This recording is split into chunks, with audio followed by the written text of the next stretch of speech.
அஸ்ஸலாமு அலைக்கும். இது என்ன பூ சொல்லுங்க பார்க்கலாம். இதுக்கு பேர் ஆவாரம் பூ. இதை வந்து சுகருக்கு வந்து சுகர் கட்டுப்படுத்துகிற அளவுக்கு இது வந்து ஒரு ஆவாரம் பூவில் அவ்வளோ ஒரு இது இருக்குது, மருத்துவ குணம் இருக்குது. இதை வச்சு நம்ம ஃபேஸ்க்கு வந்து ஆயில் தயாரிக்கிறாங்க. அப்புறம் வந்து இது லிக்விட் இது மாதிரி பண்ணுறாங்க இந்த ஆவாரம் பூவில். அப்புறம் இது வந்து சோப்பு தயாரிக்கிறாங்க. எங்கள் ஊரில் இந்த ஆவாரம் பூச்செடி நிறையா இருக்குது பாருங்கள், நிறையா இருக்குது. இந்த செடி வந்து எங்கள் ஊரில் வந்து நிறையா இருக்குது.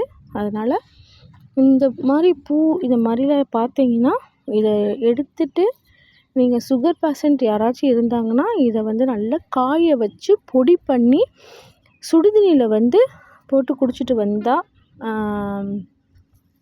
சுகர் கம்ப்ளீட்டாக குறையுதும், கண்டிப்பாக குறையும். டாக்டர் இது வந்து மருத்துவம் இது எடுத்துக்கிட்டிங்கன்னா இது வேண்டாம், அது இல்லை நாட்டு மருத்துவம் தான் நாங்கள் பார்க்குறோம் அப்படின்னா இதை கண்டிப்பாக நீங்கள் வந்து இந்த ஆவாரம் பூ வந்து தாராளமாக பயன்படுத்தலாம். இதுதான் ஆவாரம் பூ. எங்கள் ஏரியாவில் நிறைய இருக்குது. எங்கள் ஏரியாவில் வந்து நிறையா இருக்குது. இதை பாருங்கள், இதை பார்த்தீங்கன்னா நல்லா தெரியும் ஆவாரம் பூச்செடி இதுதான் அப்படின்ட்டு தெரியும். இதை பாருங்கள், இந்த மாதிரி என்ன சொல்கிறது, ரெட்டிஸாக இருக்கும். இந்த மாதிரி பூ வந்து இப்படி இருக்கும் பார்த்துக்கோங்க. இதுதான் ஆவாரம் பூ செடி. இது ரொம்ப நல்லது, சுகர் பேஷண்ட்க்கு ரொம்ப நல்லது. ஓகே, அஸ்ஸலாமு அலைக்கும். என்னுடைய சேனலுக்கு சப்போர்ட் பண்ணுங்கள், ஓகேங்களா? அஸ்ஸலாமு அலைக்கும்.